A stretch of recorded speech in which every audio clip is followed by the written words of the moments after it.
Hey friend, this is the Traveling Wellnesspreneur podcast, and I'm your host, Allie Temple. I travel full-time running my dream wellness biz from the tropics, and I want to share with you how you can create a lifestyle of freedom and purpose too. Stay tuned for inspiring and fun conversations that will empower you to take action towards your dream lifestyle of travel and freedom. Let's get into it. Welcome back, my friends. I'm so excited today to share a conversation with one of my past Clarity course students, Reika Shucart. And Reika was in the Clarity Biz Foundations course with me a year ago, and I'm really stoked to celebrate her today in this conversation because she has had an incredible year as a yoga teacher and a yoga teacher mentor, and really has blossomed since taking the course with me last year. From teaching at her first YTT in Peru, we're going to talk all about that today, to growing her online studio and a yoga teacher mentorship. I'm really just so grateful to have Reika chat with me today and so excited to continue seeing what she has in store as she grows her yoga business and follows her passion of teaching yoga to the world. Now, before I share Reika's bio, I need to tell you that in case you missed the announcements in the last couple of days, the Clarity course is now open. The Earlybird enrollment just opened, and this 9-week course is kicking off the week of October 7th, 2024. So if you're catching this in September 2024, you have a chance to grab some amazing Earlybird offerings.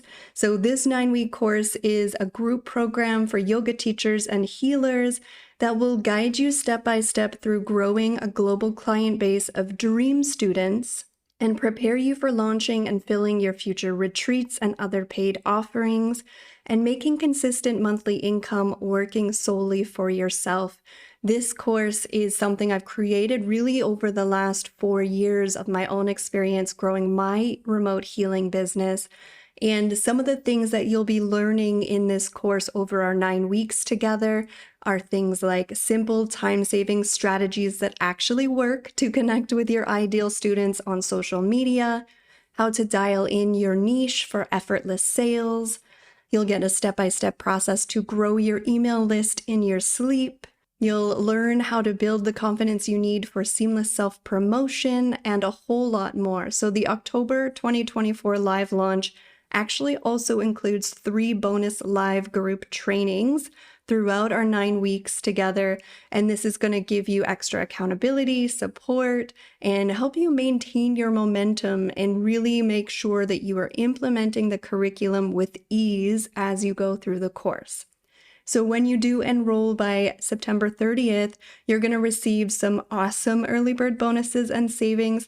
The value of those are almost $1,000. So be sure to check out the link in the show notes to learn more about the Clarity Biz Foundations course, or you can find me on Instagram for more info. All right, Reika's bio, here we go. Reika was born in Nepal and grew up in Japan and the USA, giving her a multicultural upbringing. She's traveled extensively and gained diverse life experiences from living in various countries. Reika holds a master's degree in sociology from the University of Cape Town, South Africa, where she discovered her passion for yoga. Driven by her love for yoga and a thirst for knowledge, Reika has completed many yoga teacher trainings over the years and has also worked for a yoga teacher training school in Peru, where she taught 200-hour YTT courses. She's dedicated to promoting inclusivity as a trauma-informed and accessible yoga teacher, creating a welcoming space for people of all backgrounds and abilities.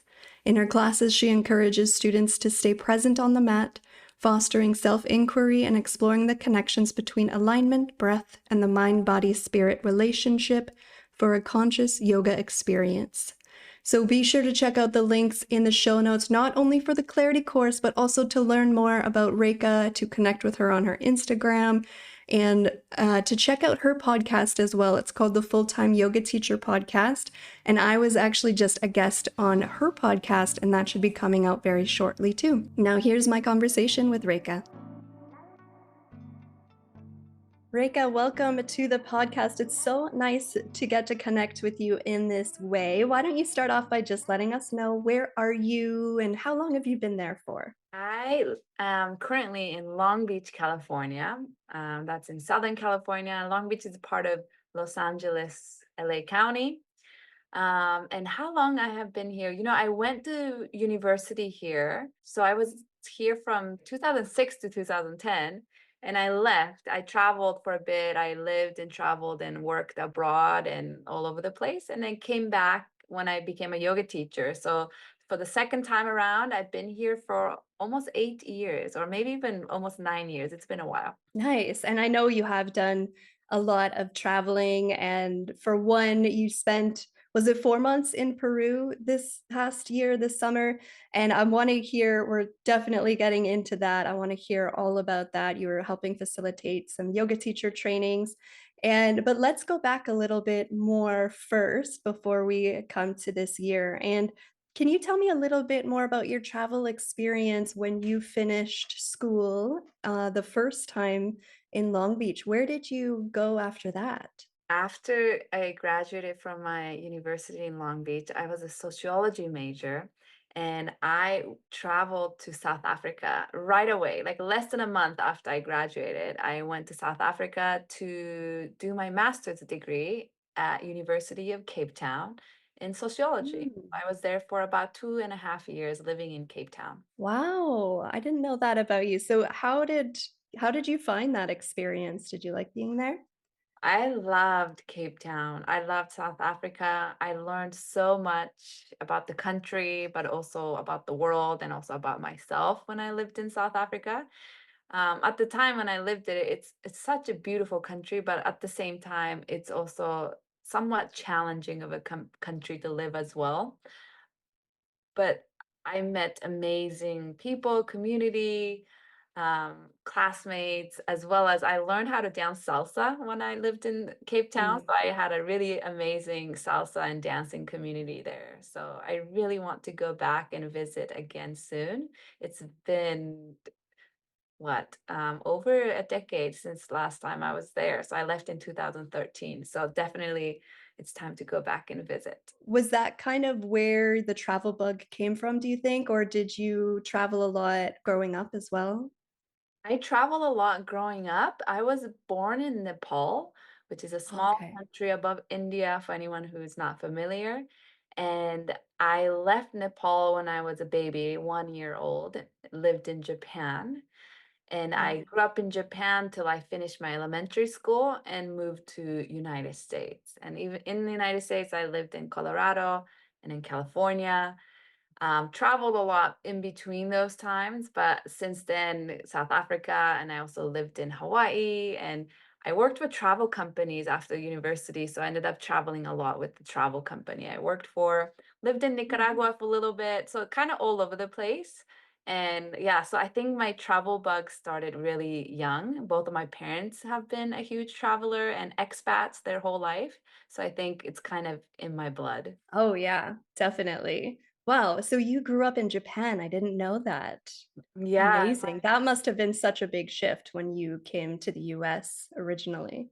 it Was definitely that for high school? was. Middle school. I started middle Middle school school, in yeah. the United Okay, yeah. States. And Wow. yes, my mother's Japanese, so I'm half Okay. Japanese. So Japan, when I lived in Japan, Japan was all I knew in terms of the country that I lived, I grew up in, the culture, the language. So moving to United States was a huge culture shock and very different. Learning the English from zero and making new friends and adjusting to new culture was really, really challenging. But also, I think I came at the age that I was able to also slowly adapt and fit in by the time I was graduating from high school. Wow, yeah, that must build a lot of resilience. And I see that in your work now as a yoga teacher. And do you still speak Japanese quite I fluently or do. yeah, Yes, I cool. do still Okay. speak it fluently. I speak it with my mother and my sisters. But I left Japan when I finished elementary school in Japan. So I feel like even though I can speak Japanese, I can hear it, I still watch like TV shows and movies in Japanese, but I do know that my probably level of Japanese kind of still sounds like a little kid compared to, I didn't go to university there, so I don't know if I can read like academic paper in Japanese. I'm not gonna test you, don't worry. I actually just went to Japan for the first time, on the way to Bali this year. Oh, what an incredible country. When was the last time you went back? I went back in 2018. My father lived there for quite some time after I moved away. He was retiring. So me and my sisters went back to Japan to help him kind of throw away old stuff that he doesn't need to keep anymore because he had a lot of our old, kids' toys and clothing. So we helped him kind of throw away all the stuff we don't need and helped him kind of pack up the old apartment. So that was 2018, so it's been a while. Okay, so as a yoga teacher, now you and I have been connected for a while. Can you let us know how long have you been teaching yoga? Yes, I've been teaching yoga as my full-time job for almost 9 years now. And it has been in LA most of the time I've been teaching yoga. I kind of got my 200-hour certificate and went straight on teaching full time. So Wow. I love what I do, but definitely figuring out how to make this sustainable. All of the other yoga teachers out there who are listening to this can relate to that, and I've also definitely been there as well, and you and I have been connected for a while now. You were actually one of my students last year in the Clarity course, and it's been really cool for me to just get a glimpse of what you've been up to since then and to follow your journey on social media and see all of the amazing things that you've been up to with your yoga business and with your travels. This year, especially, I've really seen a shift in putting yourself out there, and you're clearly taking a lot of action and creating these amazing opportunities, like how you just spent 4 months in Peru.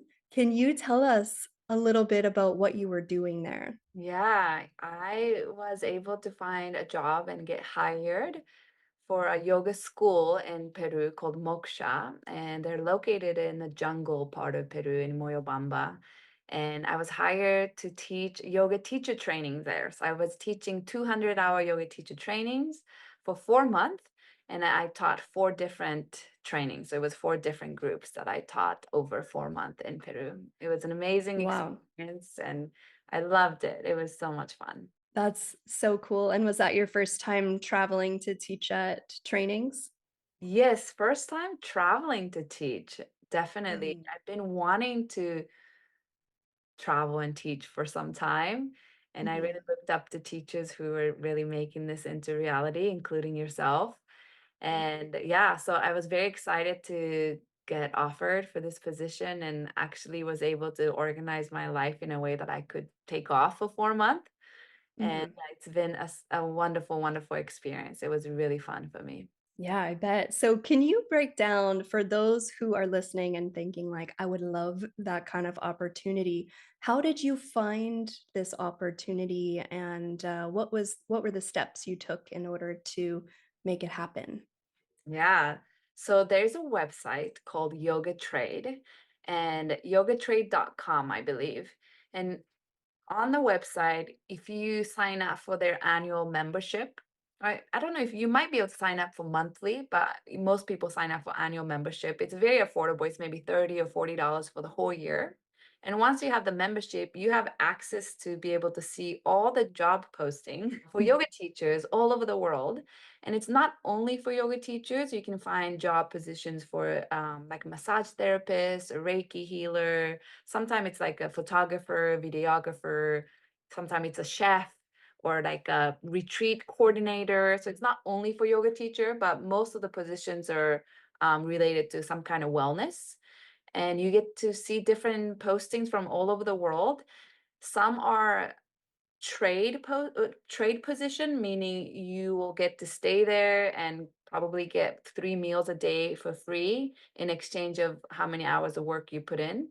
And some jobs are paid positions. So like the one I found was actually paid position. They paid for my flight and accommodation, food, everything. So you just have to kind of keep your eyes out on the website.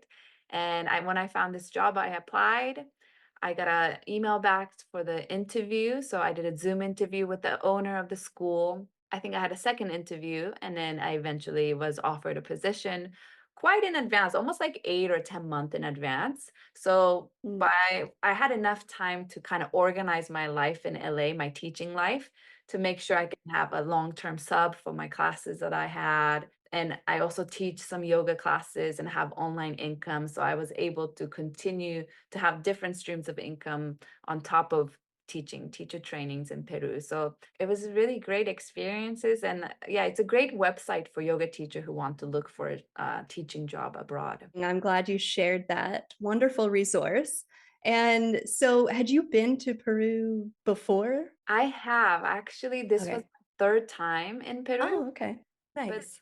the first time actually spending, more than a couple of weeks. So I was there for Yeah. 4 months. So it was really nice to get to know the culture more. And also, I really made an effort to learn Spanish. I took some Spanish tutoring Mm. and like private Spanish intensive course. And because I was working for 2 weeks on and I would have about 2 week off. So I got to travel during my 2 week off, the different parts of Peru to kind of sightsee, go to Sacred Valley or Cusco or go on a trekking or so it was a nice balance of teaching trainings and I love teaching trainings, but also enough time to actually explore the country as well. Yeah, and I will get a little bit of rest in between those trainings as well. That sounds like a nice balance that you had that time to just reset and live your life on your own schedule and do what you wanted to do in between. How long have you been back in Long Beach for since? Even less than 2 weeks, about 2 weeks. Oh, okay. Wow. Yeah. Yeah.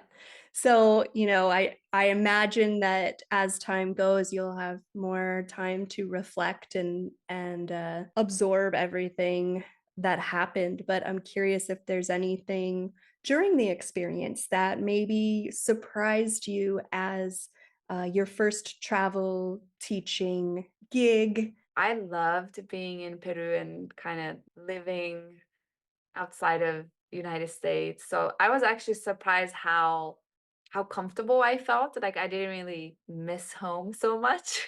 I was enjoying every Mm. bit of it. Um, and I worked for travel companies where I had to lead like a week-long trip for a group of guests. So I was kind of used to this, like, okay, 2 weeks on, we work really hard for 2 weeks and then we'll have our time off. So that was, part of it felt familiar. The part that really became clear for me when I was there is that I made a conscious decision about 6 months ago that I really want to take my teaching career towards teaching teachers and teaching trainings for teachers. So that's something I have consciously made an effort to want to direct my teaching path to. So going to Peru and teaching teacher trainings was a great experience for me. I learned so much about being a teacher trainer, and I think Mhm. I became a much better teacher trainer than when I first arrived to Peru. And I also realized that it takes such a whole different skill set to be a teacher trainer or a teacher, 200-hour teacher training trainer, Mhm. than teaching a group classes. It's a whole other set of skills and I got better each time, and I also loved it so much. So it kind of made it clear for me and kind of reconfirmed I really want to continue this path of becoming a teacher trainer. That's great, and that you received all of that hands-on in-person experience in such a short amount of time, I think is so valuable. When we start teaching yoga, I think just teaching and getting out there and gaining experience is the best thing you can do, and as a trainer, that I think is the same, like, you really just learn through doing, right? And every time must have been a little bit different Mhm. with the trainings. That's very cool. So let's talk about your yoga business right now. You're teaching in Long Beach. And what else have you been up to this year besides spending 4 months in Peru at the teacher trainings? This year been a busy and beautiful year. I started this year assisting my teacher's teacher training. So I have my teacher, her name is Annie Carpenter.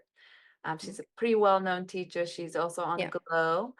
I love her, and I consider her one of my main teacher. And I assisted her 200-hour teacher training at the beginning of the year. She was teaching a teacher training in Northern California. So I went to go assist her training. And at the end of her teacher training, 1 week was an intensive week, a retreat in Tulum. So we flew to Mm. Mexico, Tulum, and that was like a final 1 week of the teacher training was everybody coming together in Mexico in this beautiful retreat center and finishing the teacher training. So I was able to be the retreat coordinator for that teacher training as well. Oh. So I got to kind of learn how to be a retreat coordinator, which was a lot, but also fun. And I learned a lot from that experience. And then right after I came back from Tulum is when I left to Peru. So it's been a lot of, teacher trainings and assisting and traveling. And besides teaching in person, I also have my own online yoga studio. So I teach online quite a bit, and I have an online mentorship program for yoga teachers. What made me really excited was I was able to continue my online yoga studio and my online mentorship group for yoga teachers while I was in Peru. So it was nice that I got to both be in person and teaching teacher trainings in Peru and Mhm. got to travel, but I also got the experience like traveling and continue to work online to make some streams of income. So that's been a really great learning experience. And I feel like I got the little taste of it, and it makes me want to do a little bit more of that. Yeah. Yeah, Mhm. I have to ask, how was the Wi-Fi connection in the jungle of Peru? Sometimes spotty. Yeah. Before I accepted the job, I asked the owner several times, like, "Hey, like, how's the quality of Wi-Fi? Like, I teach yoga online. Is it possible for me to continue teaching online while I'm in Peru?" And the owner's like, "Yeah, it'll be fine. The Wi-Fi is great. Like, once in a while it's like spotty, but most of the time it's fine." And I even like reached out to the previous teachers who worked for this school to ask them how the Wi-Fi was. So I was kind of nervous, and it was good enough for me to continue teaching, but there was also several time where it didn't work out as well as I hoped, and where like, just electricity just goes out, or it just are spotty one certain day more than others. So definitely a little stress here and there.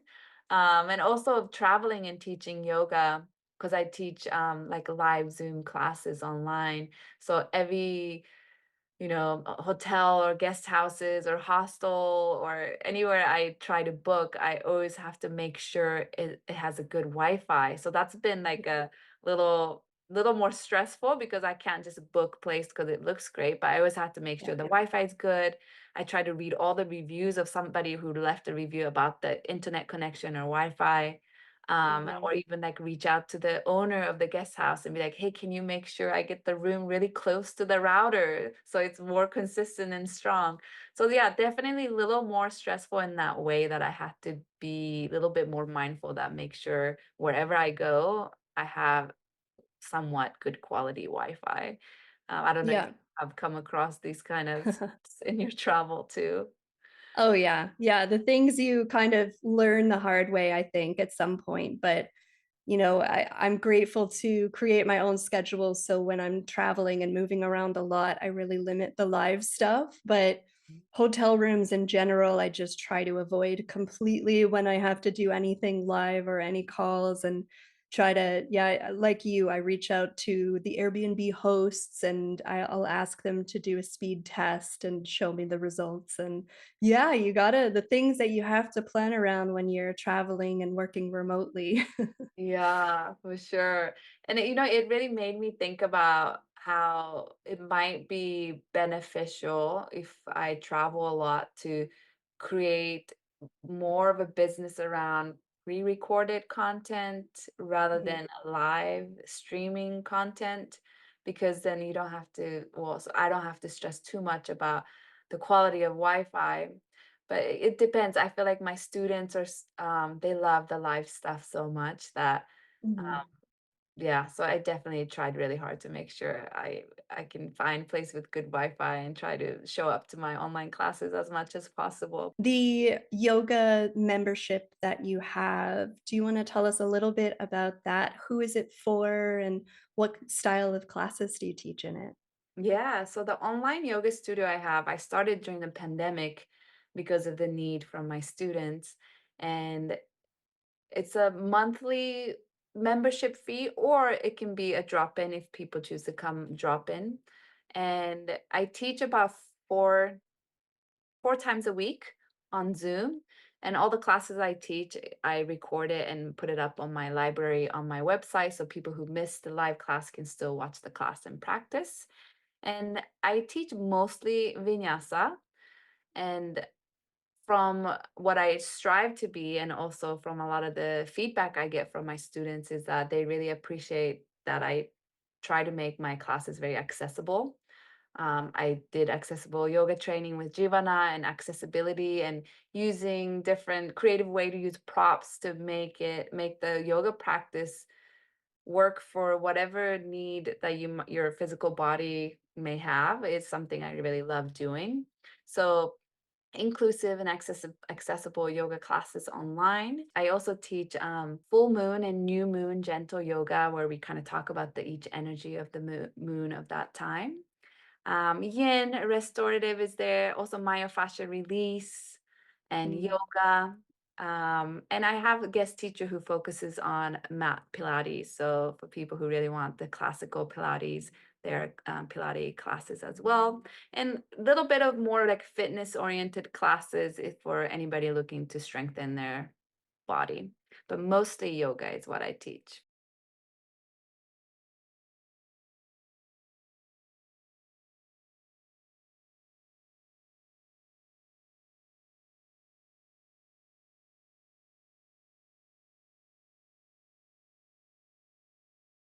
This project is like my baby. Like I love this program so much. Is my mentorship program for yoga teachers.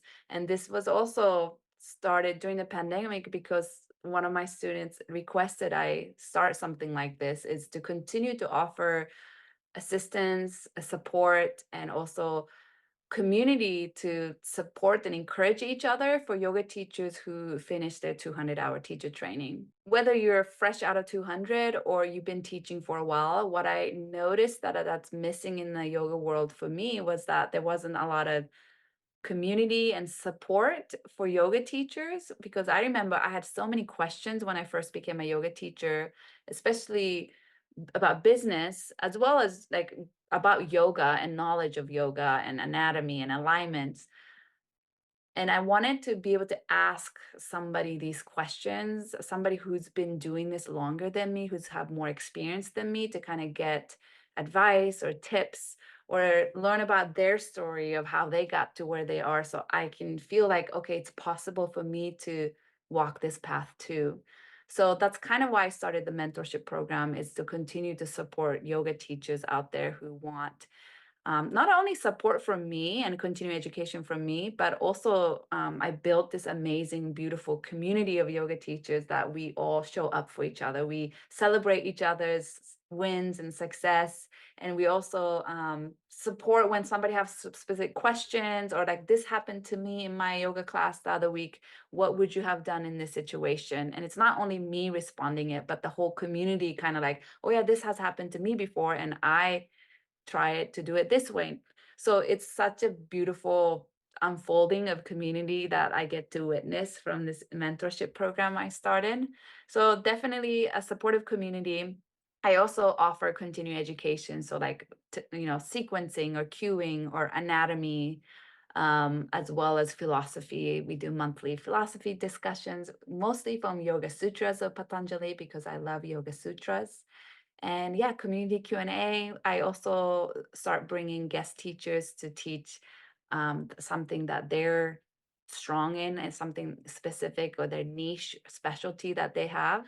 So it's a lot of It's so much fun. I think the community is what makes it most rewarding for me. Not only it's just me teaching it, it's just everybody who kind of show up for each other. It's great to hear that you're holding space for that type of community and you've created that container because I totally agree that yoga teachers need each other and it's so important to have your crew to connect with and share the wins like you said and even share the challenges and troubleshoot and all of that stuff in between. Very cool. So we'll be sure to share some links of yours in the show notes so everyone check those out to learn more. And so you put so much work into this past year, for example, and created these opportunities for yourself since you and I connected in the Clarity course last year. And I'm just curious if you can share with us, was there anything that foundational course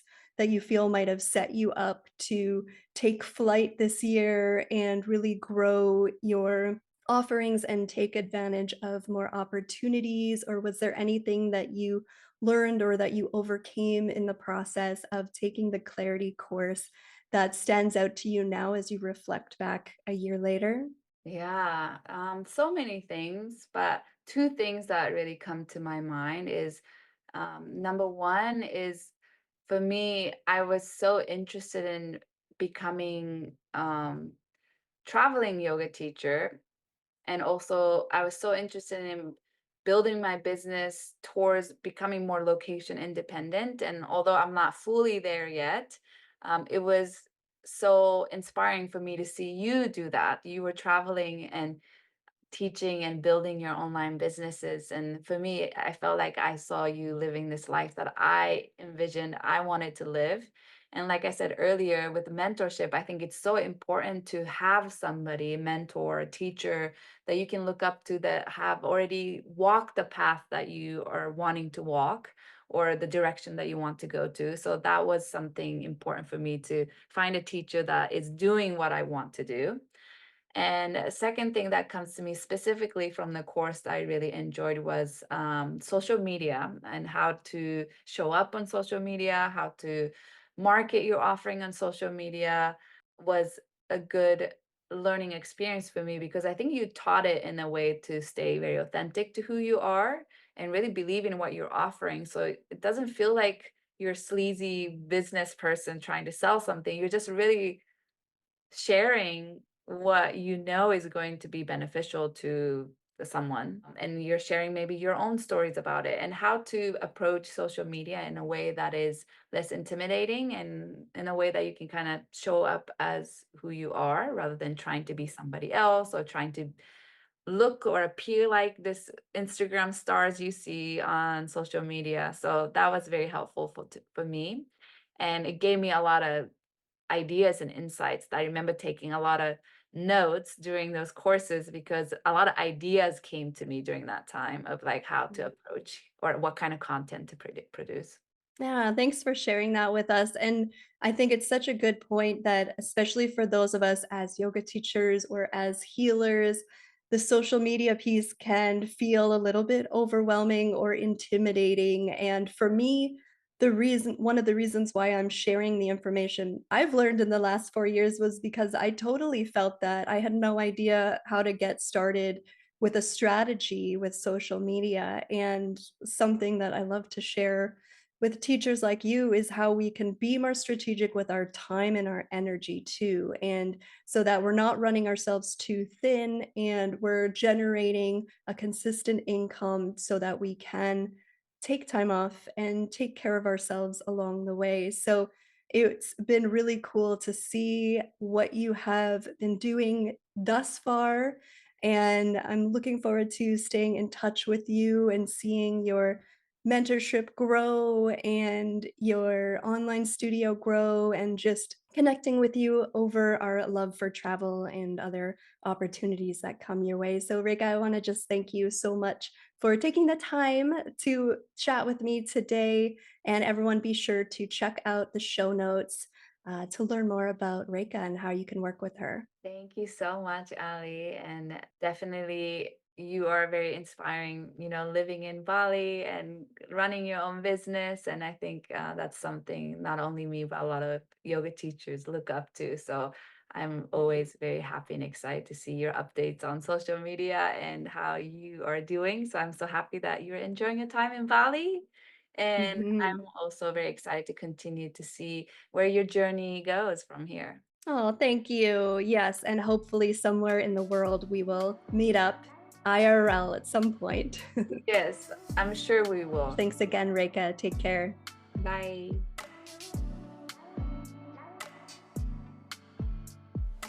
That's it for now. Thanks so much for joining me, and until next time, let's stay connected.